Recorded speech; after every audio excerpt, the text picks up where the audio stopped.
Nous entrons dans la session numéro 3, et donc j'appelle Cyril Asif-Thomas, qui est sur place, qui, avec Jacques Lagarrigue, en communion de pensée, va nous parler de déprogrammation de la résilience à la résistance.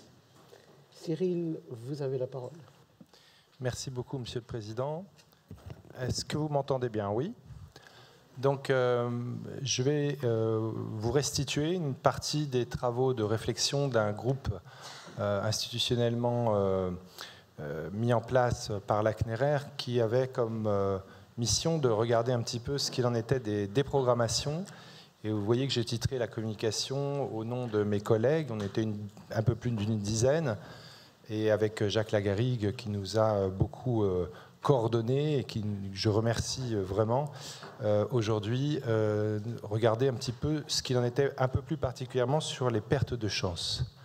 Alors vous vous rappelez peut-être de ce tweet du tout début de la crise sanitaire: mobilisation renforcée du système de santé, les soins non essentiels et non urgents à l'hôpital sont reportés, c'est-à-dire les opérations, interventions, consultations qui ne sont pas urgentes et dont le report n'entraîne pas de perte de chance pour les patients. Alors nous avons regardé un petit peu ce qu'il en était de cette consigne dont je vais avoir à reparler. D'abord, vous dire que ces déprogrammations n'ont pas été seulement le résultat des décisions publiques dans le cadre de l'action publique de l'État, et que certaines d'entre elles ont été aussi auto-décidées, décidées par les patients eux-mêmes, soit par civisme, afin de favoriser la prise en charge des plus graves qu'eux, soit par crainte de contracter le Covid en se rendant dans un établissement de santé. Alors vous voyez qu'on a distingué ce qui est de l'ordre du flux naturel ou du flux urgence et qui pouvait aboutir, dans les deux cas, à la voie finale commune de la réduction de l'offre et parfois à une perte de chance. La DGOS, que je remercie ici, nous a permis, merci Alexandra, de regarder un certain nombre de chiffres et de voir qu'un certain nombre de séjours, presque 2 millions de séjours, ont été perdus dans les 3 premiers mois, mars, avril et mai, de l'année 2020. Et dès le début donc, du confinement de la première vague de Covid, une chute brutale, jusqu'à 50% d'activité a été observée dans la plupart des hôpitaux entre mars et mai 2020. Alors l'aperçu rapide qu'on a pu faire depuis la réalité de terrain qui était la nôtre, effectivement montre l'impact du confinement et de la priorisation de la prise en charge des patients Covid dans cette importance des déprogrammations. Et on s'est évidemment posé la question de savoir comment ça allait pouvoir évoluer avec les vagues successives de Covid, puisqu'en fait les déprogrammations, on s'est vite rendu compte qu'elles n'étaient pas forcément aussi importante dans le Grand Est au tout début et en Bretagne au tout début de la crise Covid, mais que ça a évolué pour chaque territoire et chaque région selon sa propre réalité épidémiologique. Et donc il fallait mieux évaluer la réalité et aussi regarder ce qu'il en serait du niveau de rattrapage. On a voulu souligner aussi l'impact de la chute des ressources humaines qui pouvait amplifier ces déprogrammations et parfois qui étaient déjà dues à des déficits structurels antérieurs. Et nous avons évidemment regardé ce qu'il en était pour les pathologies aiguës et graves comme les pathologies cardiaques, les AVC, au-delà de ce qu'on était déjà un petit peu mis au courant du cancer et des complications que cela pouvait être pour un certain nombre de maladies chroniques. Alors de la théorie de la perte de chance, qui n'est pas au plan strictement juridique, quelque chose qui remonte au droit de la santé. Vous avez un arrêt de la Cour de cassation, de la Cour criminelle de cassation de 1975 qui parlait déjà de perte de chance professionnelle. Simplement vous dire que la perte de chance, on navigue entre l'incertitude, parce qu'on ne peut pas être certain que si la faute soignante n'avait pas été commise, la guérison ou au moins une amélioration de l'état du patient aurait pu être obtenue, et on navigue entre cette incertitude et la certitude, parce qu'effectivement, si la faute n'avait pas été commise, le malade aurait peut-être eu des chances de guérison ou d'amélioration, et la faute l'aurait alors privé de cette chance. Alors de la théorie à la pratique, c'est toute la question de ce que c'est qu'une perte de chance et aussi du contexte de la perte de chance. Parce que si on prend par exemple les infections nosocomiales, il faut distinguer évidemment la perte de chance et la faute à pas de chance. Par exemple, pendant la pandémie virale, la question des infections nosocomiales s'est évidemment posée au sens large, dans le cadre d'une responsabilité sans faute. Mais si le pas de chance, par exemple, peut ressortir d'une infection croisée transmise d'un malade à l'autre par les mains, selon l'article R 6111-6 du Code de la santé publique, l'infection nosocomiale proprement dite et stricto sensu une infection imputable à un acte de soin. Et aujourd'hui, il n'y a pas de jurisprudence en tant que telle, spécifique. Il faudra qu'on regarde si la situation de la pandémie, de par son caractère mondial, nous oblige à regarder ça comme une cause étrangère, là où l'infection contractée, importée par exemple en EHPAD, peut être considérée inversement comme une infection nosocomiale. Il y a encore un flou, les juges n'ont pas encore tranché. Dans le contexte de l'urgence sanitaire, quelque chose qu'on a pu regarder aussi, c'est la situation exceptionnelle qui était la nôtre et le fait que, par exemple, les déprogrammations ont été nécessaires pour pouvoir sauvegarder le système de santé, notamment également répondre à le cataclysme pandémique qui a eu lieu dans le Grand Est. Alors, récemment, il y a eu un petit peu de jurisprudence qui vient de sortir, je l'ai mis en gras, c'est le tribunal administratif de Paris du 28 juin 2022, où l'État a été condamné pour carence fautive dans la gestion défaillante des stocks de masques, mais aussi dans la gestion défaillante de l'information donnée sur l'utilité de ces masques en mars 2020. Alors, j'ai voulu résumer aussi, et puis peut-être que vous pouvez retenir cette idée, c'est que par rapport aux déprogrammations, on a eu essentiellement du droit souple. Je vous ai mis un petit peu les mines santé, les MARS, c'est-à-dire messages rapides, urgents, qu'on recevait. Et en gros, on avait du droit souple imposant une consigne rigide, puisqu'il s'agissait de déprogrammer tous azimuts, mais sans préjudice de perte de chance pour les patients, ce qui est quand même globalement, évidemment, la quadrature du cercle. Alors, le groupe de réflexion a voulu insister pour dire qu'il fallait qu'on conserve notre boussole éthique dans le soin, et notamment les valeurs de solidarité et l'impératif de justice étaient essentiels pour nous. Si on va un peu plus loin que la France, dans toute l'Union européenne, il y a eu des programmations. C'est grosso modo 21% des citoyens de l'UE qui n'ont pas pu se rendre à un examen médical ou suivre un traitement durant la pandémie. En France, entre 2019 et 2020, vous pouvez regarder qu'on a eu une diminution d'ablation chirurgicale de 6,2% et une diminution de traitement pour les ischémies myocardiques de 7,28%. Alors qu'en pensent les citoyens ? Les citoyens, à travers la Conférence nationale de santé et d'autonomie et les associations d'usagers, ont souligné que la pandémie avait porté atteinte à leurs droits. Il y a manifestement eu une perception d'une hiérarchisation des besoins inévitable mais contestable. On pourrait avancer un droit de continuité de la vie relationnelle, c'est ce qu'a fait Emmanuel Hirsch, et puis évoquer le sentiment d'abandon, les répercussions psychologiques importantes en cas de suivi en cas de déprogrammation sans référent et sans possibilité de reprogrammation. Alors, le regard juridique va être complexe dans les mois, années à venir, parce qu'il faudrait pouvoir prouver un lien de causalité entre la situation de tel ou tel usager et ses conditions de soins. Et donc, entre le vécu et la réalité, il y aura à trancher bien des questions scientifiques et juridiques quant à la causalité des préjudices avancés. Et toujours dans notre conduite à tenir, dans ce qu'on a pensé pour aller vers plus de résistance, on a considéré que les déprogrammations ne pouvaient trouver à s'appliquer que si et seulement si elles sont réalisées et faites dans un esprit de solidarité, sans entraîner de sacrifice, comme on l'a observé avec les autodéprogrammations de la part des patients, et en tenant compte des plus fragiles et de la précarité sociale au-delà des seuls besoins sanitaires.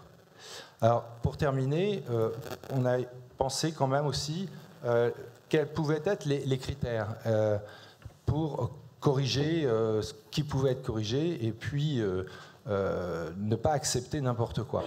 Les grands axes d'orientation éthique sont les suivants. L'idée, c'est d'appliquer d'abord, rien que la démocratie en santé, toute la démocratie en santé, d'assurer la continuité des soins en population générale, de respecter les droits des patients, mais aussi les devoirs des médecins et leur déontologie, défendre la solidarité et augmenter les financements dans le secteur de la santé, anticiper les modèles adaptés aux crises à venir, améliorer le pilotage en combinant une coordination nationale et une adaptation territoriale, le fait de rendre supportables les déprogrammations selon des modalités claires, transparentes et publiques, ce qui impliquait aussi de restaurer la confiance, mais bien évidemment de continuer de maîtriser la propagation de l'infection à Covid-19. Donc en conclusion, Je voudrais dire que si la pandémie a été un stress test pour les régimes démocratiques, est-ce qu'on pouvait encore continuer à être démocratique quand on était confronté à une pandémie mondiale de cette ampleur? Eh bien, on peut dire que les déprogrammations ont tout autant été un stress test pour le système de santé. Et avant de vous rendre la parole à mes petits camarades, je voulais encore dire merci à l'ERENA pour son accueil et je vous remercie toutes et tous pour votre attention.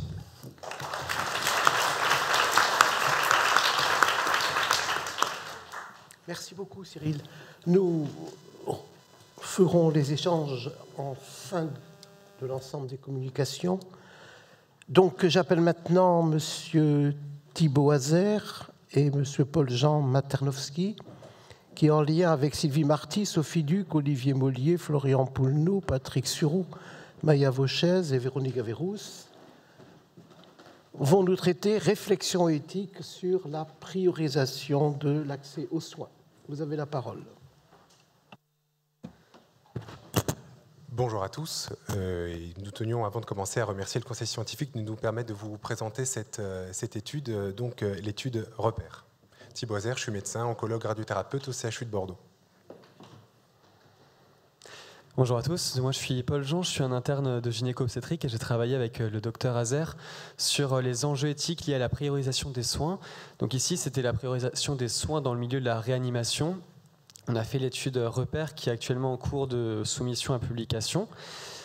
Le contexte, pour parler de cette étude et la remettre dans son contexte, si on se met en décembre 2021, on sortait de 18 mois de crise Covid qui avait eu l'impact hospitalier que vous connaissez, avec des retours sur expérience des professionnels de santé, que ce soit en France ou dans les autres pays limitrophes, avec des systèmes de santé qui ont été débordés par endroits.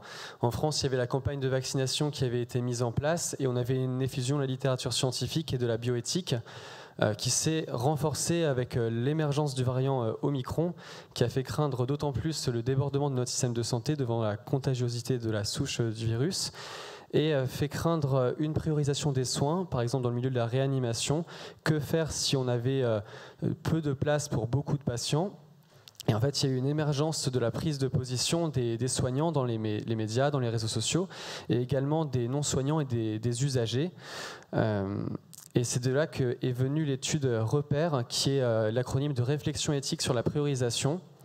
Donc, c'est une étude à l'initiative du comité d'éthique du CHU de Bordeaux, qui est en fait un questionnaire anonyme envoyé à l'ensemble des professionnels du CHU. C'est un mail sans relance, l'étude a duré 10 à 15 jours pour le recueil de données, qui avait deux objectifs principaux. C'était de connaître l'accord ou le désaccord des professionnels à certains critères de priorisation qui auraient pu être proposés dans le cadre d'accepter ou pas de prendre en charge un patient en réanimation en fonction du nombre de places. Des critères de priorisation qui sont issus de la littérature scientifique, qui étaient au nombre de 5 et qu'on va voir juste après. Et l'objectif numéro 2, c'était de voir dans quelles conditions cette priorisation pouvait s'opérer en fonction de l'adéquation, la désadéquation des professionnels du CHU. Donc on a touché 1286 répondeurs, ça fait partie, c'est 9% de l'effectif total des professionnels du CHU, avec des professionnels médicaux, paramédicaux et non-soignants. Non-soignants, du coup on a voulu inclure sous cette enseigne tous les personnels hospitaliers, mais non en rapport direct avec le patient de manière physique. C'était des professionnels qui pouvaient être dans les unités de première ligne, donc réanimation, urgence ou unité Covid.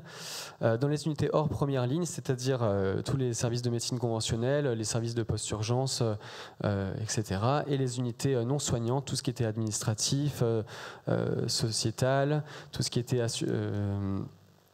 psychologue, etc.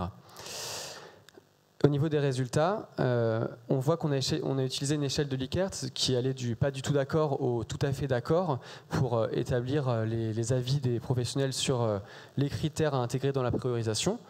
On voit qu'en vert foncé, on a le fait d'être pas du tout d'accord, puis vient le plutôt pas d'accord, et en bleu, c'est plutôt tout ce qui tire à l'accord et au tout à fait d'accord.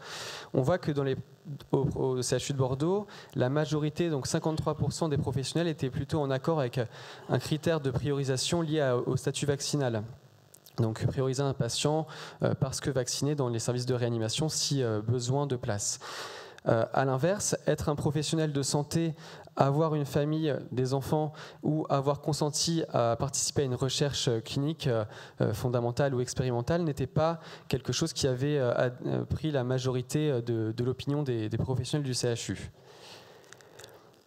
On avait aussi étudié la priorisation liée à l'âge. On voit qu'il y a une majorité, même si c'est une faible majorité, qui est en accord avec un seuil d'âge pour l'entrée en réanimation, avec le seuil d'âge qui était proposé ensuite pour les personnes qui avaient répondu favorablement à ce critère, qui avait tourné les 3 classes d'âge les plus fréquemment citées, c'était 70, 75 ans, 80 ans.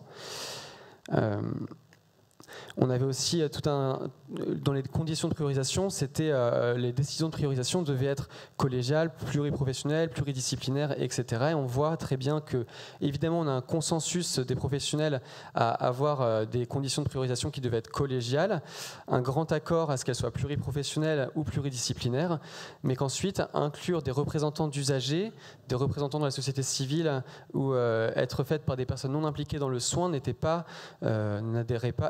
on n'avait pas une adhésion des professionnels de santé à ces 3 axes de conditions. Et également, on peut voir que faire l'objet d'une législation nationale était intéressante pour les professionnels puisqu'on avait une adhésion sur cette question. Alors, qu'est-ce qu'on fait de ces résultats? Parce que c'est la question quand même. On a 1300 personnes et qui mettent en évidence qu'on est prêt, dans plus de 50% des cas, à prioriser au statut vaccinal. Et que la majorité est prête à mettre en place un critère d'âge a priori. Que penser de ces résultats et que penser de cette recherche? Que penser de ces résultats? D'abord, ça met en évidence que les débats sociétaux se retrouvent exactement à l'identique et dans les mêmes proportions à l'hôpital. L'hôpital n'est pas une île au sein de la cité. Et ça, c'est extrêmement important parce que malgré la communication, malgré un seuil de valeurs, on n'arrête pas de parler de valeurs, de sens du soin, et bien en fait, ça ne change pas les choses, les débats sont exactement les mêmes. Nous avons des codes de déontologie, des repères, et pourtant, les débats sont identiques. Et la deuxième chose qui doit quand même nous interroger, c'est sur la non-diffusion, en tout cas la non-pénétration des recommandations éthiques nationales ou internationales dans un hôpital qui n'a jamais été en situation de débordement. On n'est pas en Alsace, on n'est pas en Lombardie, on est à Bordeaux. Ce qui fut intéressant, au-delà des seuls résultats, c'est de savoir comment notre démarche du comité d'éthique a été perçue. En fait, dès la première demi-journée, on a reçu 10 coups de fil. J'ai dû arrêter mes consultations pour les prendre, faire un relais pour mes scanners de centrage de radiothérapie, etc. Parce qu'on a reçu des salves d'appels. Et au bout du 10e appel, on s'est dit qu'il faut qu'on en fasse quelque chose. Donc on a commencé à recueillir ce que les gens avaient besoin de nous dire. Et ce qui est ressorti dans ces 30 réactions que nous avons pu colliger, c'est que les gens étaient choqués que nous posions la question. Ils disaient, mais ce n'est pas le rôle d'un comité d'éthique de faire ça. Pourquoi vous faites ça? Ou encore, ils critiquaient la discrimination selon le statut vaccinal ou l'idée que ça avait permis de créer un débat au sein de l'équipe. Et finalement, ce qui est intéressant dans ce résultat, c'est finalement de penser quelle est la place d'un comité d'éthique en temps de crise. On a vu certains bioéthiciens français qui ont dit très clairement, en temps de crise, il faut faire confiance, on réfléchira après, il faut faire confiance. Alors que finalement, on se retrouve à avoir un encouragement par le CSNE à créer ces cellules de soutien éthique dont on connaît les missions. Il s'agit de créer un espace de parole, un espace de réflexion, c'est aussi soutenir les professionnels face aux risques de souffrance éthique, ou c'est encore proposer, émettre des réflexions, transmettre des recommandations. C'est une main tendue. Je pense que nous le faisons tous ici, sans ingérence, sans déresponsabilisation, mais une main tendue, elle ne marche que si elle est saisie. On le voit tous, quand on fait nos comités d'éthique, etc., on a toujours les mêmes têtes autour de la table. Là, aujourd'hui, on est tous ici parce qu'on est tous convaincus que la réflexion éthique, elle est importante. Mais qu'est-ce que moi je fais des 9507 autres soignants du CHU de Bordeaux qui ne sont pas là et qui ont quand même procédé à de la priorisation, qui ont quand même quelque chose à dire là-dedans? Et en fait, c'est pour ça que nous avons fait cette étude, que nous avons envisagée comme étant une forme d'interpellation éthique, pour forcer les personnes à sortir d'une attitude passive face à des débats éthiques et donc créer les conditions de cette interpellation en deux temps. D'abord, poser la question, et que penses-tu finalement par rapport au statut vaccinal, mais aussi au moment de la restitution des résultats dont on voit qu'ils sont extrêmement dérangeants. Il s'agit en fait de faire vivre une forme de démocratie hospitalière, parce que c'est l'hôpital, c'est la communauté hospitalière qui devra répondre à l'admission, à la non-admission, une décision qui sera prise à un moment donné par une équipe, mais qui sera à répondre devant toute la société entière, c'est-à-dire devant la démocratie sanitaire. Et ça nous a permis aussi de faire ce qu'on appelle un monitoring éthique, c'est-à-dire de voir un peu où en était la communauté. Alors oui, par contre, il y a eu des effets secondaires. C'est-à-dire qu'on a mis en lumière ces résultats dérangeants. On ne pensait pas du tout obtenir ce genre de résultats. Donc on ne savait pas trop quoi en faire. Oui, on a dû les révéler, on a dû les interpréter, et là nous tournons dans tous les services de réanimation qui jamais, à un moment donné de la crise, nous ont sollicités et qui maintenant révèlent le fait qu'ils auraient bien voulu avoir un soutien éthique sans savoir exactement quoi en faire. Donc il y a tout ce travail de fourmi qu'il faut faire derrière. Et oui, il est évident, et nous devons assumer cette position d'un comité d'éthique qui dérange. On n'est pas là pour faire du bien, on est là pour poser des questions. On n'est pas là pour apaiser nécessairement, mais pour faire vivre le débat. Et ça aussi, ce côté un peu mauvais objet, il a fallu le vivre. Et finalement, cette étude un peu coup de poing, cet effet de torpille que nous avons créé, finalement, ça se rapproche un peu de ce qu'on pourrait appeler une recherche-action en éthique. C'est que certes, nous avons par cette recherche des résultats, mais surtout, nous avons mené une action. Jamais autant de personnes n'ont été touchées par la problématique éthique. Nous avons même eu des retours des syndicats, même des retours de la direction directement. Et c'est cette forme de liberté que nous sommes autorisés à avoir qui a permis peut-être de retrouver à l'éthique cette fonction première, cette fonction d'interrogation, de critique, c'est-à-dire de déambuler dans la cité qu'est l'hôpital et de dire, au fait, que penses-tu exactement ? Nous vous remercions pour votre attention. Merci beaucoup. Donc, j'appelle maintenant Corinne Saint-Luce, Marc Bernos, Marilyn Lachmi, Armand Diran, éthique et résistance en période pandémique. Merci aux organisateurs du colloque de nous avoir permis de venir vous présenter les résultats de nos travaux et comment la réflexion et le questionnement éthique nous ont permis de résister à la syndémie à Covid-19.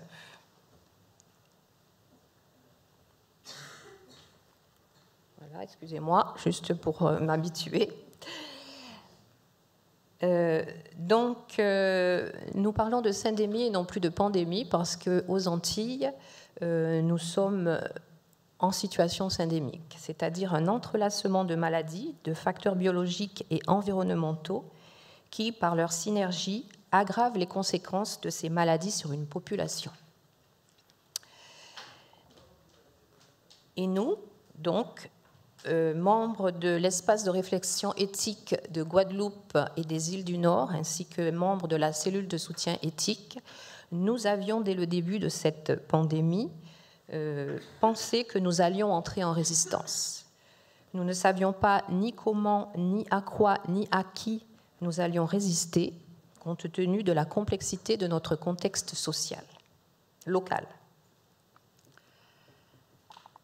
Alors, une petite description de ce que nous avons appelé le chaos de la fin d'année 2021 en Guadeloupe.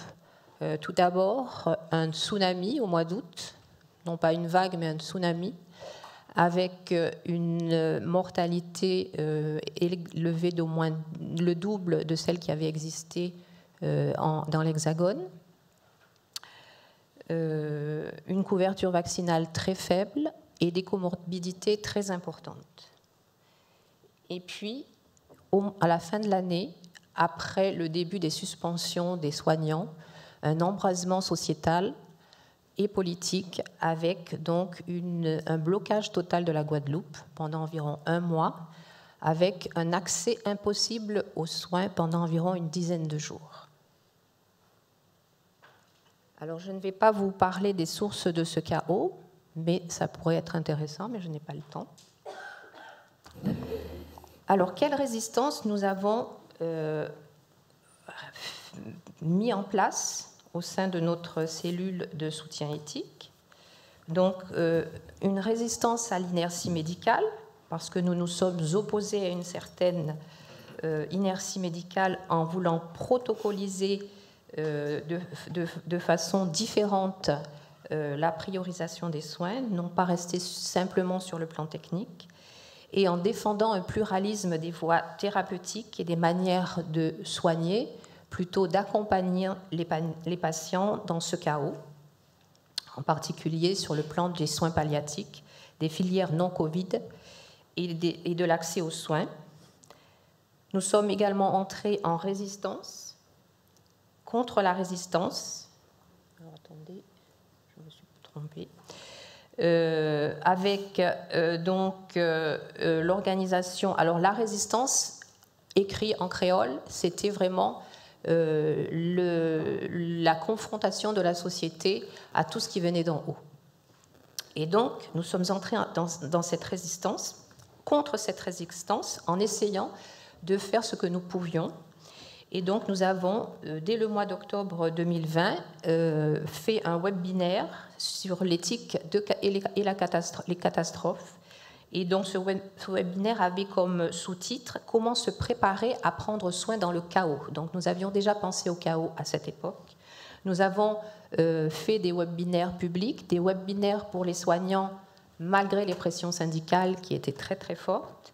Et nous avons essayé également de mobiliser la société civile, en créant des webinaires pour les élus locaux, pour la conférence santé-autonomie, pour les fonctionnaires territoriaux, par exemple. Alors, je reviens un petit peu en arrière, excusez-moi. Nous avons également résisté contre un certain conformisme éthique parce que nous avons osé protocoliser la priorisation après une réflexion approfondie et un questionnement éthique. Et nous avons également résisté contre la verticalité donc, des mesures nationales. Nous avons envoyé un avis à l'ARS pour nous opposer à la quatorzaine qui existait en Guadeloupe. Alors la quatorzaine, on enfermait les gens qui arrivaient en Guadeloupe pendant 14 jours à l'hôtel de façon très autoritaire avant qu'ils puissent commencer à circuler en Guadeloupe. Nous sommes aussi insurgés contre l'interdiction des visites hospitalières, surtout au début de la pandémie, parce que nous n'étions pas encore touchés à ce moment-là.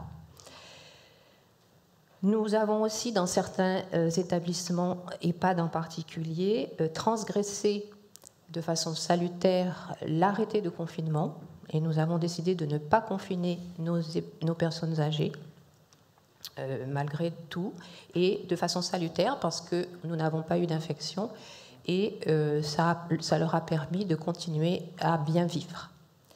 Et nous avons aussi fait preuve de solidarité avec les soignants parce qu'au lit du malade, c'était très compliqué. Alors, quelles ressources avons-nous utilisées pour résister, justement ? D'abord, une phase de réflexion intense. Pendant 3 mois, nous nous sommes réunis toutes les semaines et nous avons réfléchi, nous nous sommes questionnés, essayé de répondre aux valeurs, à quelles valeurs donner en priorité, et devions-nous prendre cette responsabilité d'organiser une priorisation dans cette crise qui était le résultat de beaucoup de choses. Nous avions une boussole éthique que nous avons essayé de toujours garder, c'était comment continuer à prendre soin dans le chaos. Nous avons donc rédigé une charte médico-éthique, une procédure médico-éthique, une fiche médico-éthique d'aide à la décision, avec des critères médicaux, locaux, actualisés en fonction de ce qui s'était passé, et des critères non médicaux, avec une démarche inclusive.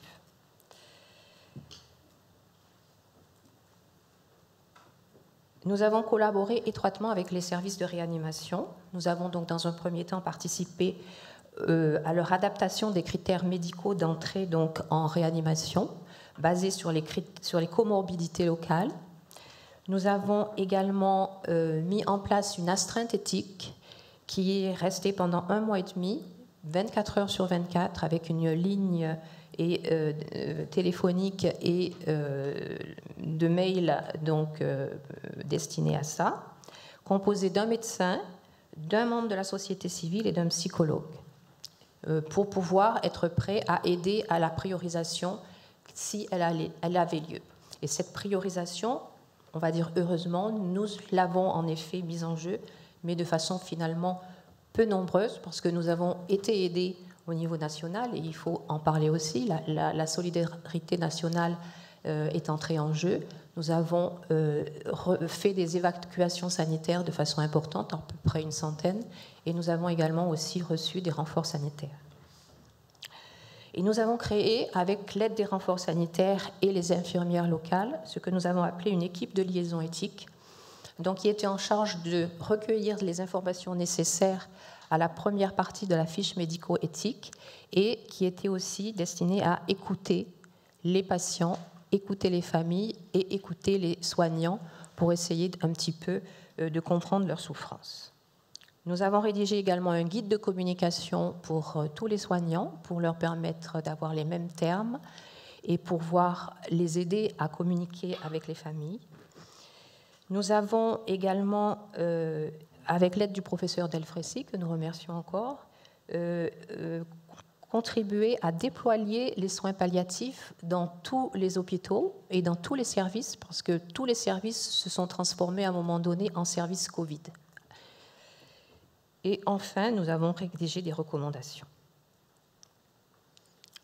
Alors, qu'est-ce que nous avons essayé d'utiliser pour résister ? Certaines vertus, la neutralité et l'écoute, pour ne pas faire le jeu de la polémique ni se faire instrumentaliser. Beaucoup de volonté pour rester au cœur des débats en apportant notre force de réflexion et notre volonté d'assumer nos responsabilités, parce que nous avions toujours l'impression d'aller au-delà de nos missions, et nous sommes allés au-delà de nos missions, mais nous avons assumé cette responsabilité entièrement, pour toujours accompagner les patients, les familles et les professionnels. Alors, en conclusion, avons-nous pu résister au tragique ? Et nous pouvons répondre en partie, parce que grâce à cette réflexion initiale, nous avons été confortés dans notre légitimité à intervenir, justement, au mois d'août 2021, pour accompagner patients et familles, faire reconnaître des valeurs constitutives du soin dans des procédures de gestion de crise, donner un sens aux soins face à ce tragique, et ainsi être un rempart à l'effondrement des soignants. C'est ce qu'a souligné le docteur Marc Valette à plusieurs reprises. Nous avions ce qu'il appelait un effet ange gardien, c'est-à-dire que les soignants pouvaient prendre des décisions de façon beaucoup plus sereine. Et nous avons aussi essayé de redonner un visage à chaque être humain, à chaque patient, pour ne pas qu'il soit l'objet justement d'une trop grande précipitation. Mais pour autant, la réflexion éthique a aussi rencontré ses limites. Face à certaines situations dramatiques de priorisation, il n'a pas toujours été possible ni raisonnable d'attendre de cette réflexion qu'elle puisse pleinement donner du sens à des choix humainement inentendables. Et puis les conséquences de choix politiques, organisationnels, qui ont aussi façonné le visage de cette crise, tout comme la violence de l'épidémie et du contexte social, ont mis en lumière la vulnérabilité de la réflexion éthique dans son ambition de défendre et préserver des valeurs essentielles, quoi qu'il arrive. En conclusion, nous pouvons dire qu'à ce jour, en Guadeloupe, on est à mi-chemin à ce que nous appelons une suradaptation et la résilience. Et à l'Érégide, nous souhaitons continuer à accompagner les professionnels de santé de façon pratique et concrète pour les aider à cheminer vers cette résilience nécessaire pour vivre ensemble de façon beaucoup plus apaisée. Et donc, nous allons paraphraser donc Henri Bergson en disant « Nous allons essayer d'agir en hommes et femmes de pensée et penser en hommes et femmes d'action. » Merci de votre attention. En créole, nous cadizot, merci pour être écouté. Merci. Merci pour cette communication. Nous appelons donc maintenant Nathalie Assez, Hauts-de-France, Covid-19, responsabilité et obéissance. Aspect éthique de la prise de décision par des étudiants en médecine en renfort des SAMU. Vous avez la parole. Merci. à l'Assemblée de pouvoir me prêter une écoute au sujet d'une population qui finalement a peut-être été un peu négligée durant cette période Covid, nos étudiants. Or, leur vie s'est brutalement effondrée, plus de stages, plus de cours, plus rien. Le vide absolu. Alors là, je pense que c'est un petit peu rapide. Je ne sais pas si c'est qu'il y a quelqu'un qui... Parce que là, je n'ai pas la main. Donc, voilà. Alors, je voulais revenir donc, sur les étudiants. Le 18 mars, tout s'effondre et visiblement, ils sont confrontés à vraiment une situation impossible, mais d'un élan solidaire et dynamique qui va les précipiter dans la vraie vie devant cette crise d'une ampleur inégalée. Au final, les SAMU ont dû eux-mêmes s'adapter et trouver une situation innovante pour permettre le tri de ces malades qui se faisait à ce moment-là directement à partir de la plateforme de régulation médicale. Ils ont dû donc rapidement s'adapter et nous-mêmes, nous avons dû motiver nos étudiants. Mais ces étudiants, est-ce qu'ils étaient tous volontaires, mais avaient-ils vraiment pris conscience de cette situation ? Nos réflexions se sont donc portées sur les réflexions éthiques au sujet de leur acceptation des règles de tri imposées, alors que jusque-là, bien entendu, les hôpitaux s'étaient adaptés et avaient l'habitude, mais ils n'avaient pas l'habitude de la priorisation des malades dans une crise qui, encore une fois, était totalement inédite pour eux et d'une façon tout à fait exceptionnelle. Notre questionnement, vous le voyez, ces étudiants avaient-ils pris et mesuré le poids de leurs décisions pour donner une réponse dans la complexité des situations ? Avait-il perçu clairement le dilemme d'une réponse devant et face à la détresse de ces patients et la nécessité de répondre dans l'urgence pour ne faire qu'admettre les patients les plus graves dans des services hospitaliers, que ce soit de l'urgence ou la réanimation ?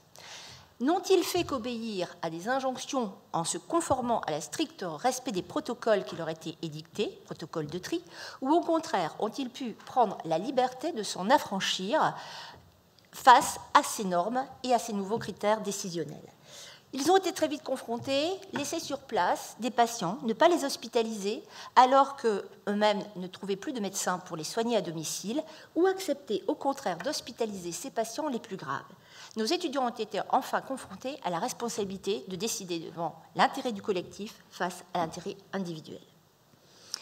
Alors, sont-ils des exécutants que j'oserais appeler serviles, d'un ordre ou d'une mission qui leur avait été donnée, ou alors ces étudiants ont-ils été capables d'agir face à des situations singulières pour proposer des solutions que l'on pouvait imaginer innovantes, ou en tout cas les plus adaptées face à leur complexité. Très rapidement, le doute s'est installé. Les étudiants ont rapidement évalué, d'une part, la plausibilité, la crédibilité et surtout la pertinence de l'information qui était donnée. J'ai entendu ce matin, beaucoup d'informations ont été données par des experts, mais beaucoup étaient aussi entendues sur BFM TV. Clairement, les discours contradictoires, l'ineptie de certaines injonctions ne leur ont pas échappé et ils se sont interrogés sur les preuves, sur quel fondement s'appuyaient les experts, qui d'ailleurs étaient très éloignés du terrain, et par ailleurs des experts qui eux-mêmes avouaient ne rien savoir de ce virus dont à l'époque, il s'agissait du premier confinement, ne savaient pas grand-chose. Alors, ces étudiants ont-ils pris la responsabilité, qui est un engagement personnel dans l'action, mais loin de se contenter finalement d'être le miroir de l'interlocuteur « je réponds à », ils ont pris l'autonomie de « je réponds de », car le sujet responsable est alors renvoyé à sa propre volonté et à sa propre faculté de juger. Au final, y a-t-il des contradictions entre obéissance et transgression ? Si certains ont appliqué à la lettre, je vous l'assure, j'étais auprès d'eux en régulation, les préconisations et les tris, les règles édictées, les recommandations en toute légitimité, puisqu'il leur était demandé. D'autres se sont interrogés sur ce bien fondé. Et très vite, on s'est heurté à une confrontation avec les valeurs, leurs convictions et leur espérance de futurs médecins. En s'interrogeant sur une vie, vaut-elle une vie ? Car, on l'a vu tout à l'heure, choisir entre le migrant, choisir entre la personne âgée, l'obèse, ou encore la personne enceinte, leur poser une question. L'étudiant ne s'est donc pas soumis, ils ont désobéi aux règles et aux normes imposées et face aux autorités dans l'application de ce strict respect des protocoles. Mais ils ont agi avec discernement, en s'interrogeant, en s'écartant à bon escient et en faisant de chaque appel une relation singulière et spécifique dans la relation de soi. L'étudiant ne s'est donc pas conformé parce que clairement certains ont rapidement pris conscience de ce qui était de cette conformité et ont refusé de s'y conformer. Ils ont donc un peu désobéi. Mais n'est-il pas nécessaire parfois d'user de sa propre morale qui requiert beaucoup de courage pour savoir s'opposer à certaines impositions ou certains dictats? Désobéissance ou bon sens? Eh bien, ces étudiants semblent avoir désobéi parce qu'ils pensaient que leur décision était au final peut-être plus éthique, plus rationnelle, plus morale, mais aussi plus juste. Et ils ont accepté de faire des exceptions aux règles qui étaient édictées en justifiant d'un bon sens et souvent d'un bon sens clinique.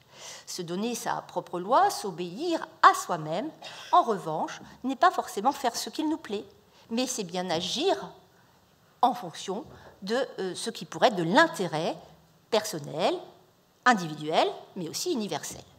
Alors, liberté et obéissance ne sont donc pas contradictoires, à condition d'obéir consciemment. Car obéir consciemment, c'est savoir qu'on serait tout aussi libre de ne pas le faire, se conformer en toute intelligence, tout en conservant une certaine liberté, car l'acte de désobéissance est volontaire, contrairement à celui de la soumission ou de l'obligation. Obéir n'implique pas donc nécessairement d'être dirigé, mais bien plutôt de raisonner avec conscience. Ils ont enfin pris une prise de conscience face au dilemme, pris aussi en considération que l'homme a toujours le choix, l'homme en tant que citoyen, en tant que médecin, est contraint d'agir selon sa déontologie, sa morale, mais c'est aussi savoir aussi que c'est en ce sens que l'on peut parler ici d'une désobéissance consciente et réfléchie. Enfin, ces étudiants ont assumé leurs responsabilités qui ne dépendaient que d'eux, que de nous, avec une minutieuse justesse et avec une parfaite bienveillance à l'encontre de ces patients qu'ils avaient à prendre en charge. Car assumer ses choix, c'est aussi savoir rester humain. On a parlé beaucoup d'humanité face à des valeurs que l'on ne peut visiblement qu'approuver, et certainement plus encore.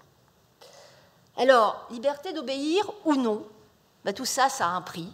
Mais la conscience doit primer, excusez-moi Madame la juriste, sur la loi, en conscience de ce qu'étaient ces décisions et leurs actions qui a impliqué ces étudiants. Ils ont su à faire preuve de savoir réfléchir, juger, jauger, avec une réelle posture professionnelle. Je rappelle que ces étudiants n'étaient qu'en 3e et 4e année de médecine. C'est aussi sans doute ça, prendre le risque que nécessite notre exercice professionnel et de valoir leur autonomie. Et n'est-ce pas aussi notre rôle de médecin et de futurs médecins? Et du coup, je remercie à tous, à ces petits héros du quotidien, qui j'espère seront les grands médecins de demain, faisant preuve de pleine humanité. Je leur tire mon chapeau, car on n'aura pas suffisamment rendu hommage et honneur, et gageons que toujours cette responsabilité fasse grandir les hommes. Merci de votre attention.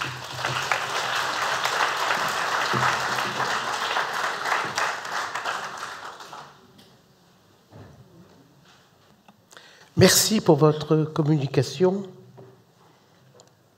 Nous appelons maintenant Mylène Gouriot, en lien avec Grégoire Moutel et l'équipe de l'Air Normandie. Quelle légitimité de la transgression dans l'action de soins? Nous sommes dans le même fil conducteur. Oui, merci Nathalie d'avoir si bien introduit mon sujet, puisque évidemment je vais dans la continuité, alors pas tout à fait sur le même plan, puisque là je vais parler de l'action de soins. Alors un sujet sur la transgression qui n'est pas nouveau, dont je n'ai pas la primeur, puisque l'espace de réflexion éthique de Bourgogne-Franche-Comté avait déjà organisé en 2017 un cycle de conférences-débats sur la transgression en santé, qui est encore visible sur leur site et qui est d'un grand intérêt. Transgression qui revient d'ailleurs à l'intervention d'Élodie Camier ce matin, qui nous définissait comment l'idée de résister comme se tenir en face, s'arrêter, ne pas avancer davantage. Avec la transgression, on passe de l'autre côté, puisqu'on traverse, on dépasse, on franchit, on est en marche. Et pour cause, dans l'action de soin ne peut pas, ne doit pas s'arrêter. Le problème de la transgression part du constat d'une tension. Une tension entre l'inflation des normes dans le domaine des pratiques médicales et médico-sociales et une survalorisation du principe d'autonomie du patient et la nécessité de faire des choix individuels et singuliers. Cette tension qui est souvent rappelée d'ailleurs dans les avis du CCNE entre finalement le bien commun et puis l'adaptation aux situations individuelles et à la singularité. Cela induit une complexité croissante dans les choix de l'action. La transgression nous parle d'abord des normes qu'elle franchit ou dont elle s'affranchit. Alors vous inquiétez pas, le diapo sera à disposition, c'est simplement les titres qui m'intéressent. Et en l'occurrence, cette inflation des normes doit être détaillée puisque c'est là l'origine de la plupart des transgressions. L'inflation des normes, c'est d'abord le constat de la pluralité de ces normes, qu'elles soient professionnelles, des normes scientifiques, des normes personnelles du professionnel lui-même, les normes individuelles et sociales dont on a rappelé effectivement auxquelles il fallait résister, notamment la pression sociale et les demandes, des normes d'efficience et de sécurité, des normes de qualité et puis finalement les normes légales. La pluralité des normes, mais pas seulement. La force des normes a à faire aussi avec la transgression. Au cours des interventions précédentes, on a rappelé la différence qu'il y a entre l'ordre juridique du droit dur, qui impose des normes qu'il faut respecter, qui impose également une forme de sanction, en l'occurrence des sanctions étatiques la plupart du temps, et puis ce droit mou qui prend de plus en plus de place à travers les recommandations, les avis, les chartes, les prescriptions, les directives en tout genre. C'est ce droit souple et ce droit mou, c'est celui qui est intéressant finalement dans la transgression, puisque c'est de celui-là qu'on parle lorsqu'on parle d'action de soins.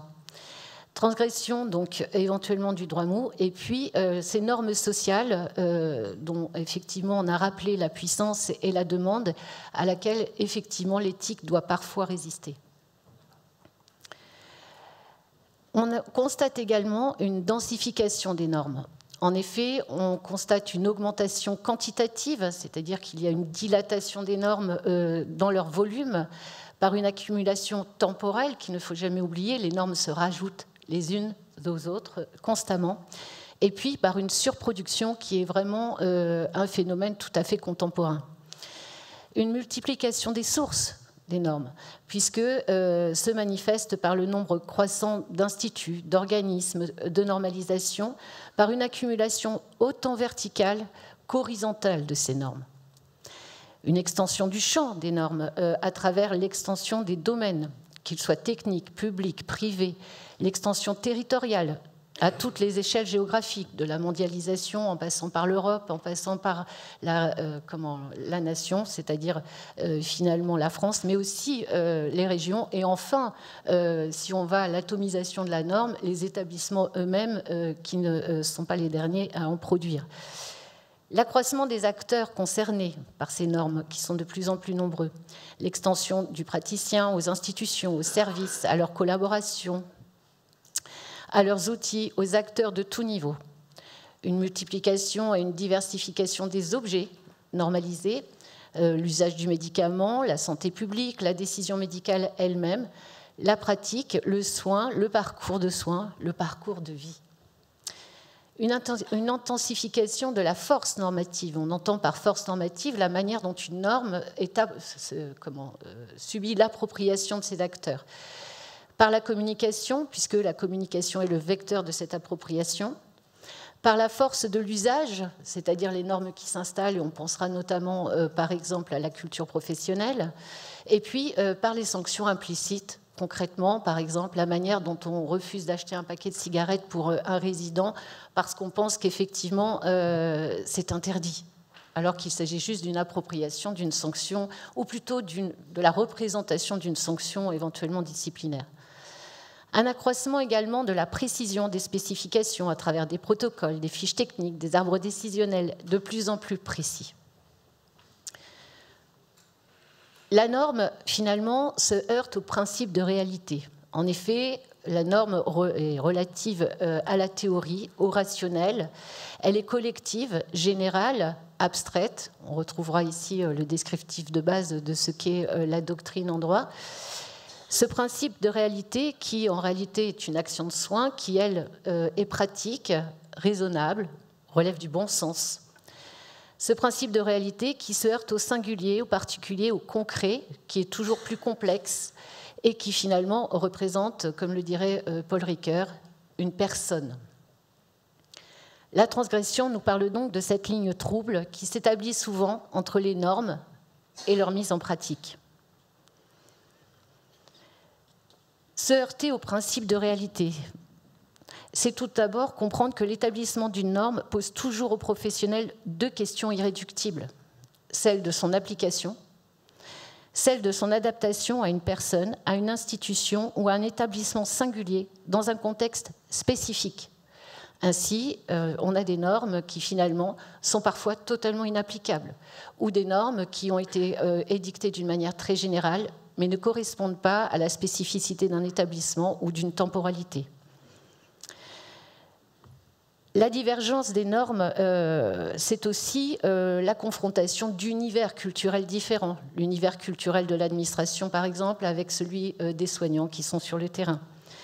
Des valeurs professionnelles et personnelles avec les valeurs institutionnelles. Enfin, la transgression nous parle également de se heurter au principe de réalité à travers l'inadéquation des normes anciennes à des situations nouvelles. Mais on pourrait même rajouter à des normes nouvelles, à des situations qui, elles, n'ont pas évolué. Beaucoup de raisons, donc, incitent à corriger, adapter ou même résister à des normes qui, à l'épreuve de la réalité, révèlent leurs imperfections. En réalité, de deux choses l'une. Ou bien les normes générales s'appliquent sans difficulté et le travail éthique est inexistant, ou bien il y a un travail d'élaboration éthique à mener parce que les normes s'appliquent mal. La transgression, c'est un zèle, une alerte qui signifie la nécessité de ce travail de va-et-vient entre les normes générales ou la doctrine et les cas concrets. Finalement, c'est dans la transgression qu'on repère les moments où la recherche doit se mettre en route pour trouver des normes meilleures.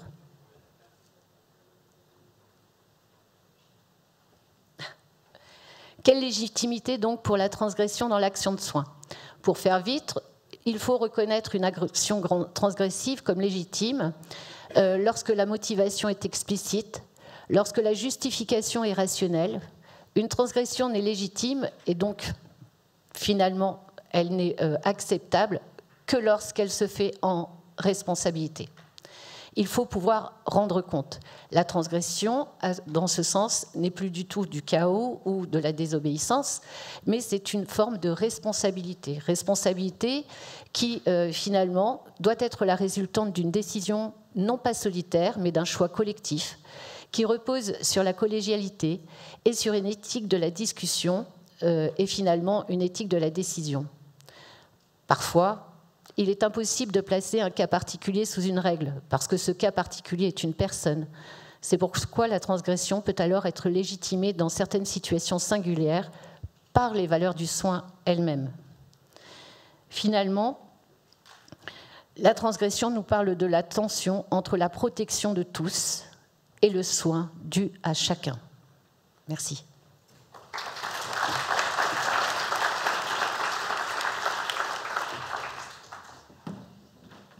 Merci à vous, merci.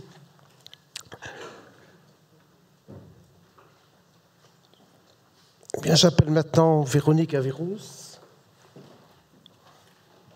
qui, avec l'équipe de Bordeaux, Air Nouvelle-Aquitaine, va évoquer l'éthique en soins palliatifs entre résistance et résilience. De quelle passivité parle-t-on ? Vous avez la parole. Bonjour à tous et merci de m'avoir invité à vous proposer une petite réflexion autour des soins palliatifs. Donc, l'éthique des soins palliatifs entre résistance et résilience, de quelle passivité parle-t-on? Donc, dans le thème du colloque, la passivité n'a pas sa place. Donc, je vais essayer de montrer, en tout cas, qu'en soins palliatifs, il peut y avoir une place à la passivité. Donc, l'accompagnement, potentiellement vécu comme attente de la mort, est d'autant plus éprouvé douloureusement comme passivité par nos concitoyens que nous habitons un monde où tout doit aller vite, y compris le moment du mourir.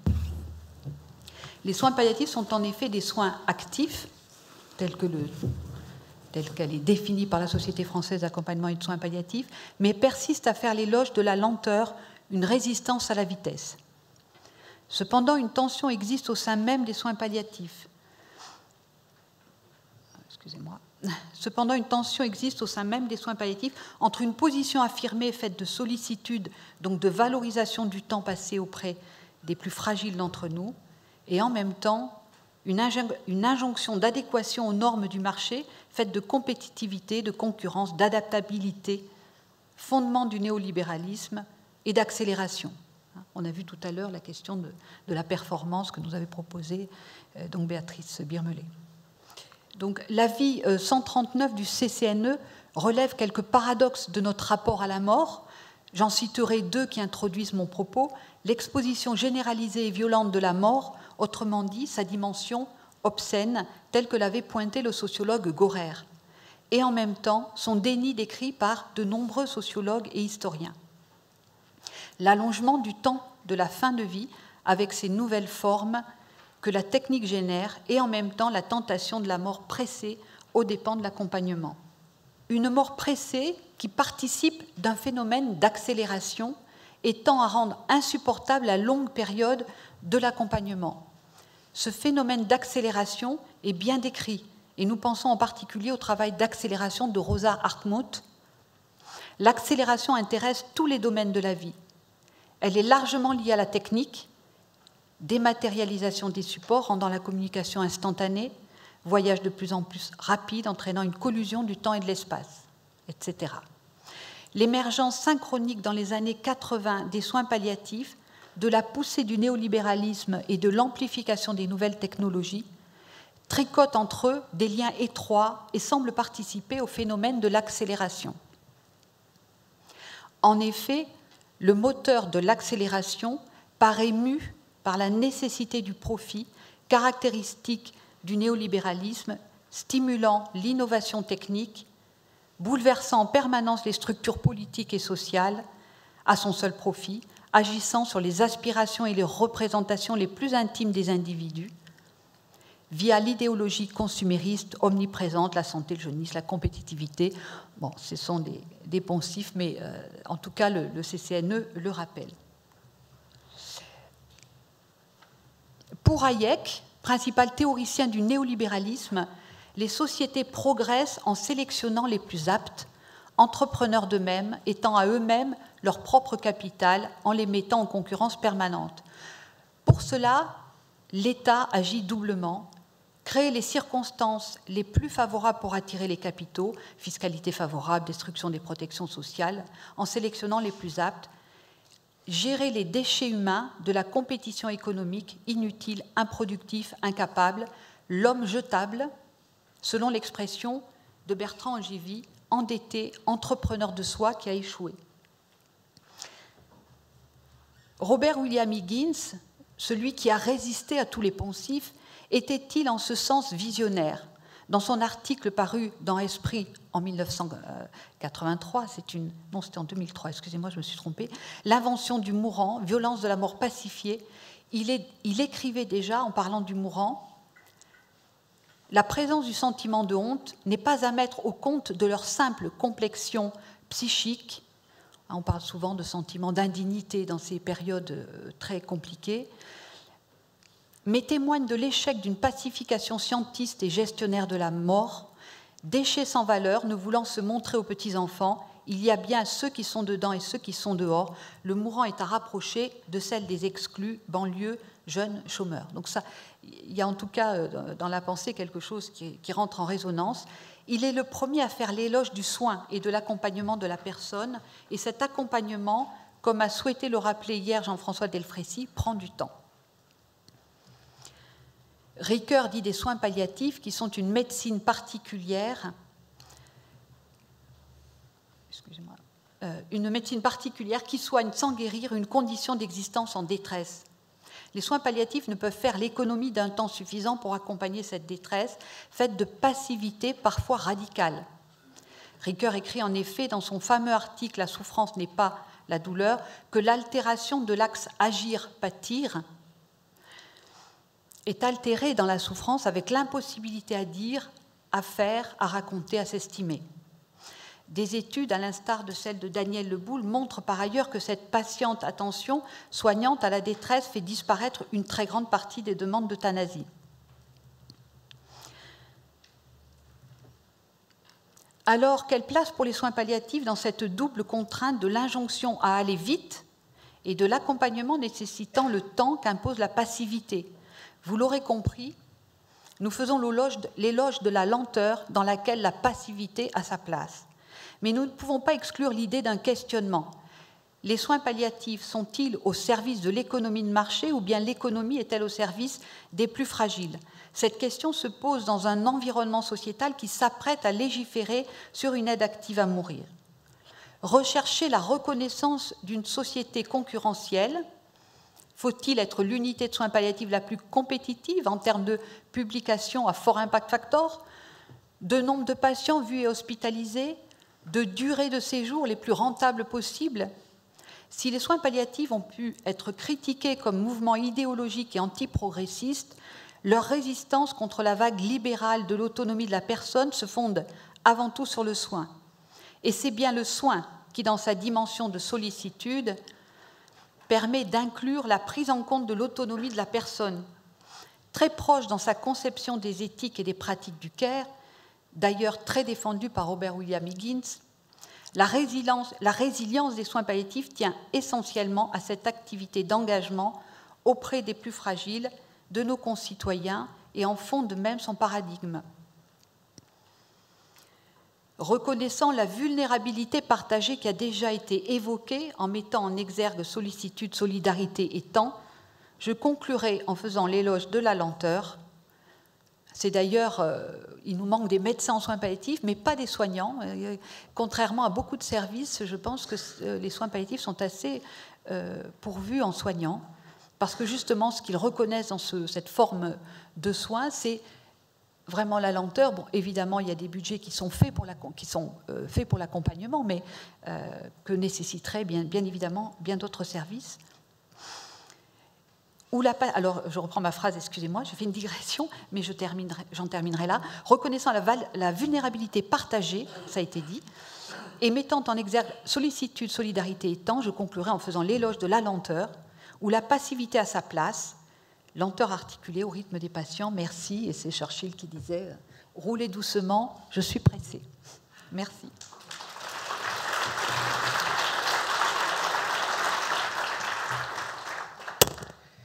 Merci Véronique pour cette détente d'atmosphère en fin de course. Ce fut un instant choisi. J'appelle maintenant Alexis Rayapoulet et Fabrice Xil, résistants à l'innovation.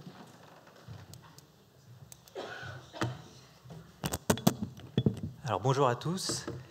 Merci de me donner la parole ici et maintenant pour vous parler des recherches que j'ai menées avec Fabrice Xil à l'Espace Éthique Île-de-France depuis maintenant presque un an, en tant qu'interne de santé publique et médecine sociale. Alors, ok.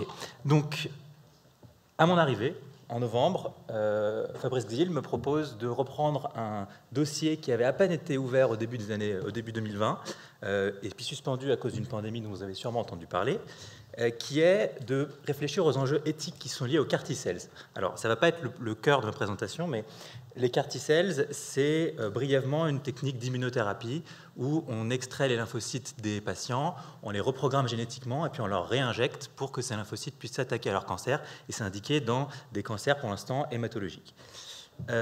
La première intuition qu'on a à propos des problématiques qu'on pense qui vont se poser dans ce cas-là sont liées à cette manipulation génétique et au prix très élevé de cette technologie. Il y a beaucoup de choses à dire là-dessus. Si j'ai le temps, je dirai un petit mot du prix. Mais là, je vais me concentrer sur un sujet qui est important, que je n'avais pas anticipé, qui est la question de l'efficacité thérapeutique et du régime de preuve par lequel on arrive à conclure que des nouveaux médicaments, des biotechnologies en particulier, sont efficaces ou non. Donc, pour réfléchir là-dessus, on a extrait la littérature réglementaire, en particulier de l'Agence européenne du médicament et de la Haute Autorité de Santé, la littérature scientifique sur les CAR T-cells. On a réalisé une série d'entretiens avec des experts de la régulation, de la technologie, de l'oncohématologie, des paramédicaux, et puis aussi avec un patient. Et donc, dans cette présentation, je vous propose un propos un petit peu plus large sur le concept d'innovation thérapeutique pour la régulation des biotechnologies, qui a été induit par ce travail sur les CAR T-cells, mais qui ne s'y limite pas du tout. Et puis avant de rentrer dans le vif du sujet, je voudrais donc évidemment remercier Fabrice Gzil, et puis aussi Michel Clanet, qui est quelque part dans cette salle, qui est là, en tant que directeur de l'espace de réflexion éthique d'Occitanie, mais aussi vice-président de la commission de transparence de la HAS, parce qu'il nous a beaucoup éclairé et nous donné du grain à moudre pour pouvoir progresser dans notre réflexion sur le sujet. Alors j'y vais. Qu'est-ce que c'est que l'innovation ? Parce que tout le monde s'accorde pour dire que, par exemple, les CAR T-cells, c'est une innovation thérapeutique majeure. Mais pourquoi ? Pourquoi est-ce que ça, c'est une innovation thérapeutique et pas autre chose ? Alors ça arrive dans un contexte de médecine, on en a un petit peu parlé ce matin, la médecine des 4P. Alors j'en oublie toujours un, préventif, prédictif, participatif, et puis là, en l'occurrence, surtout personnalisé. Médecine des 4P qui d'ailleurs est devenue médecine des 5P, j'y reviendrai après, je pense que ça a son importance. Et donc cet aspect personnalisé de cette technologie où c'est les cellules des patients qu'on reprogramme, en plus on reprogramme leurs gènes pour leur proposer un traitement qui semble effectivement très personnalisé, je ne sais pas, mais au moins individualisé. Mais en fait, au niveau des agences de régulation, il y a une définition qui est assez précise de ce que c'est qu'un médicament de thérapie innovante. Un médicament de thérapie innovante, c'est un médicament de thérapie génique, de thérapie cellulaire ou d'ingénierie tissulaire. Et lorsqu'un médicament est un médicament de thérapie innovante, il entre dans un mode de régulation particulier au niveau européen qui permet de déclencher un accompagnement scientifique, des crédits financiers, alors ça c'est plutôt au niveau national, mais surtout d'accélérer les procédures d'évaluation. C'est-à-dire que le but est de faire en sorte que les innovations, ce qui rentre dans ce qu'on appelle une innovation, aillent le plus vite possible sur le marché.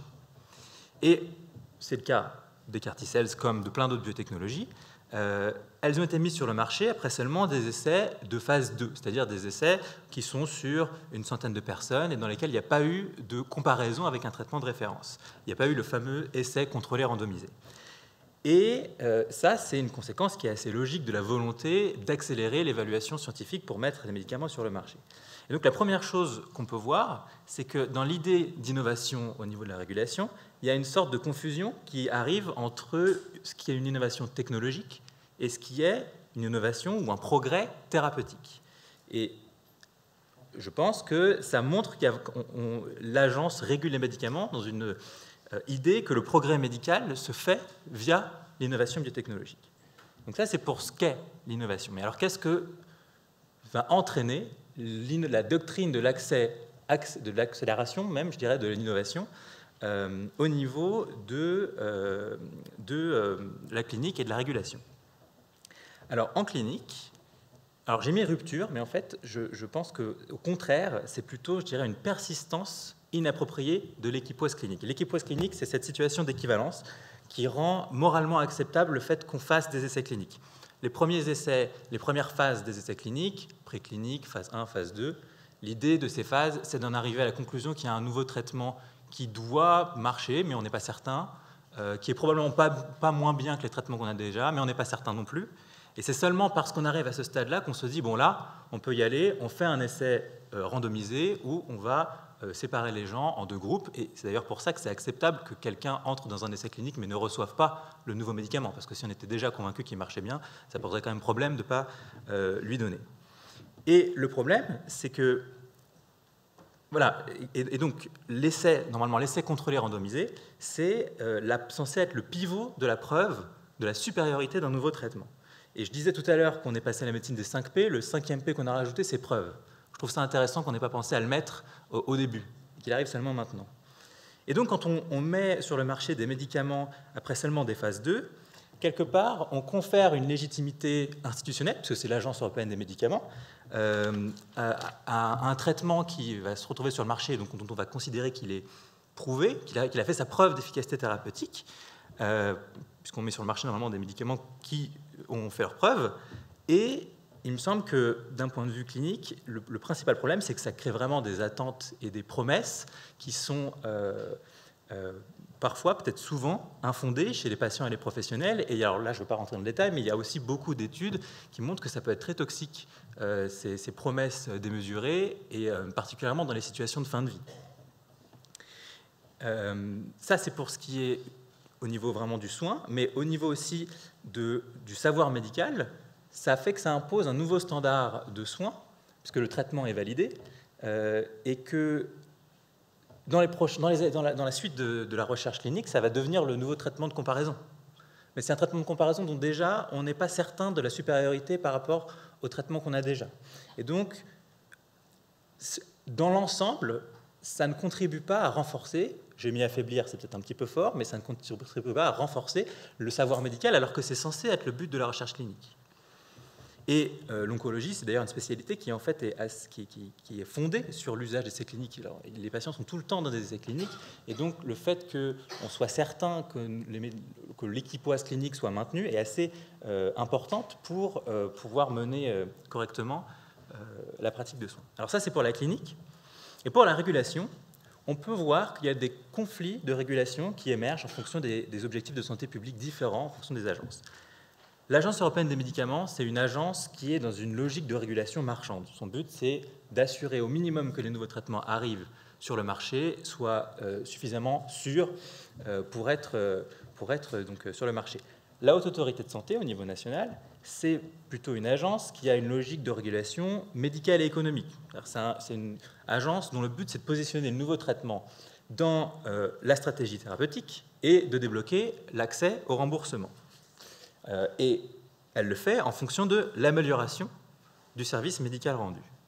Et donc, par rapport à ce régime de preuve, pour la Haute Autorité de Santé, il y a vraiment une pratique de présomption d'équivalence. C'est-à-dire que, de par sa mission, dans son rôle de régulation, elle a besoin de ces essais, de ces essais contrôlés randomisés. Elle a besoin de ces preuves de supériorité pour pouvoir dire, là, ce médicament est effectivement supérieur, il est meilleur, donc on sait où le mettre dans la stratégie thérapeutique et on le rembourse, ou non d'ailleurs.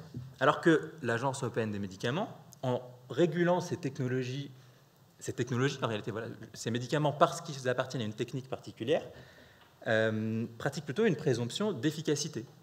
Ce médicament utilise cette technologie, donc on s'assure de sa sécurité, mais en fait, on suppose que ça va marcher et on fait en sorte d'accélérer sa mise sur le marché.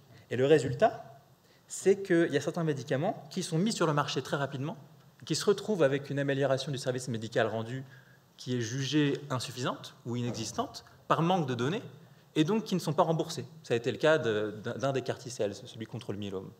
Et donc il y a cet effet paradoxal de l'accélération qui finit par être un petit peu bloquant à la fin, puisqu'on ne rembourse pas le médicament. Je vais dire un tout petit mot rapide du prix. La troisième conséquence de cette accélération, c'est les conséquences économiques. En fait, ces médicaments, en plus, sont de plus en plus chers. Il y a l'idée qu'on va stimuler aussi l'innovation technologique par une pratique de prix et de profit élevés. Ça ne marche pas très bien d'après les études. Il y a par exemple, entre 2002 et 2014, l'ensemble des anticancéreux mis sur le marché semble avoir donné un gain de survie d'environ 2 mois, ce qui est positif, mais c'est quand même assez peu par rapport au profit lié à ce commerce des biotechnologies. Et en fait, on est dans un modèle de valorisation qui est inflationniste par essence, puisque le principe, c'est qu'à chaque fois qu'il y a un progrès qui a été montré dans les essais cliniques, on peut négocier un prix qui est supérieur au traitement précédent, donc ça va toujours monter. Il est opaque, je ne rentre pas dans le détail, mais c'est protégé par le secret des affaires, et il est simplement pas fondé sur les coûts, puisque en réalité, il est fondé sur la négociation de ce que la société est prête à payer, même si ça coûte peu à produire. Donc, par exemple, les carticelles semblent pouvoir être produites pour 20 000 euros de manière académique, mais en fait, elles sont monétisées à plus de 300 000 euros. Et encore, ce n'est pas les plus chères, puisqu'il y a des biotechnologies qui vont jusqu'à 2 millions de dollars. Et donc ça, je pense que c'est un gros problème pour la soutenabilité à long terme de notre système de santé socialisé. Donc pour conclure, je voudrais reprendre le titre que j'ai proposé en disant « Résistons à l'innovation », parce que pour un petit peu préciser ce que ça veut dire, ce que ça ne veut pas dire, parce que c'est un petit peu provoquant, j'en suis conscient. Résister à l'innovation, ce n'est pas résister à la recherche. Je dirais même au contraire, c'est promouvoir la recherche plutôt que de l'accélérer trop rapidement, parce qu'on veut absolument mettre les médicaments sur le marché. Probablement la meilleure manière d'assurer que les innovations se traduisent effectivement en un progrès, c'est plutôt de promouvoir la recherche. Résister à l'innovation, ce n'est pas résister aux carticelles, qui est l'exemple que j'ai pris pour servir de levier pour parler des biotechnologies. Ne me faites pas dire ce que je n'ai pas dit. Ça reste des traitements qui sont prometteurs. Il y a eu des essais de phase 3 qui sont très bien. Pas toujours d'ailleurs. Il y a eu aussi un essai de phase 3 qui trouve qu'il n'y a pas de supériorité dans une indication. Donc ça veut aussi dire qu'il y en a une qui est sur le marché alors qu'elle n'a pas réussi à faire ses preuves. Mais dans résister à l'innovation, je pense que tout est dans les guillemets. C'est-à-dire que ce n'est pas résister aux objets qu'on qualifie d'innovants, c'est résister au concept d'innovation qui aurait une valeur morale positive en tant que telle pour la santé. C'est résister au glissement qu'on peut faire entre l'innovation technologique et l'innovation thérapeutique. C'est résister au glissement entre l'innovation et le progrès.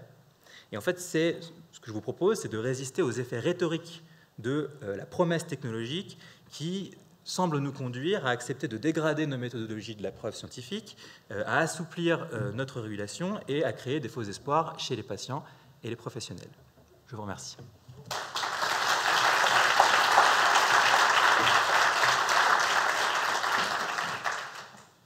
Merci beaucoup.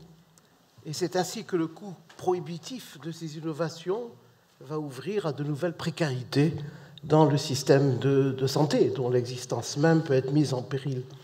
Il y a la place pour deux questions. Michel Clany, vas-y. Oui, alors d'abord je vais remercier de la présentation qui a été faite par l'équipe de Fabrice et le prénom, j'ai oublié, mais je le retrouve.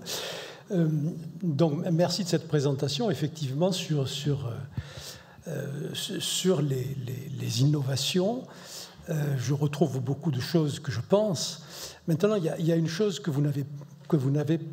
La question qu'il faut se poser, c'est est-ce qu'il faut résister à l'innovation ou est-ce qu'il faut résister à l'accès précoce à l'innovation, ce qui n'est pas la même chose, hein.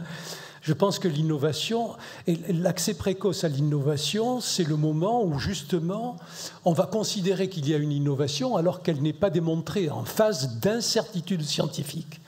Et je pense que c'est ça la difficulté qu'il peut y avoir par rapport à ça. Et donc si on va vers cela, et il y a un autre élément à prendre en considération dans cette situation d'accès précoce, c'est la demande, vous n'avez pas parlé, mais la demande des personnes atteintes de ces maladies qui effectivement souhaitent bénéficier, rappelez-vous du sida, le plus rapidement possible de ces traitements. Et par conséquent, la question qu'il faut se poser, c'est si on met en place des accès précoces, comment allons-nous pouvoir effectivement démontrer que cette innovation était vraiment une innovation et ne pas la considérer comme une innovation parce qu'on a donné un accès précoce sans avoir derrière la possibilité de confirmation. Voilà, c'est ce que je voulais dire et j'arrête là. Merci beaucoup, Michel. Monsieur Terrier. Oui, moi je voudrais féliciter notre collègue de Guadeloupe parce qu'on imagine mal en métropole les difficultés qu'ils ont pu rencontrer sur place parce que je pense que la relation des faits était tout à fait incomplète, voire inexacte. Alors j'ai une question, puisque vous êtes rentré en résistance à la fois personnelle et collective dans votre organisme que vous aviez mis en place et dans les décisions que vous avez suggérées. Comment en êtes-vous sorti vous-même ?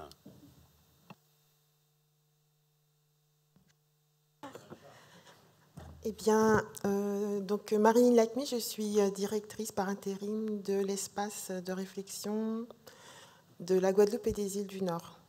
Alors en fait, ça a été une aventure collective, et ça vraiment, je pense que ça a été l'essentiel.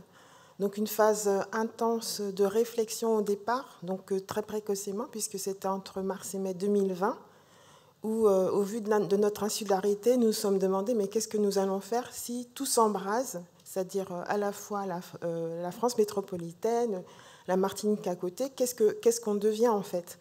Et c'est pour cette raison que nous avons mis en forme une espèce d'une priorisation, mais le but c'était vraiment de pouvoir garder notre humanité dans la priorisation. C'était ça le but essentiel. Et donc on s'en est sorti collectivement avec, après cette phase, beaucoup de rencontres. On a organisé des sessions avec, par exemple, monsieur le professeur Delfrécy, avec le professeur Vivorca, où on a essayé justement de comprendre ce que nous avons vécu et d'essayer de voir ce que nous pouvions en tirer, à la fois sur le plan collectif, comment aller vers une démocratie sanitaire, parce que ce qui nous a aussi gênés, c'était de savoir qu'au moment où nous avions voulu faire participer, par exemple, la CSA, un peu mieux aussi nos partenaires qui étaient les établissements hospitaliers, il y avait une incompréhension, et que cette incompréhension, elle s'est rapidement levée au moment où il a fallu agir. En fait, là, tout le monde a compris pourquoi on les sollicitait. Donc la réflexion, elle continue toujours de façon collégiale vers comment aller vers plus de collaboration, de concertation avec les autres acteurs, que ce soit nos concitoyens et les instances. Bien, merci pour votre réponse.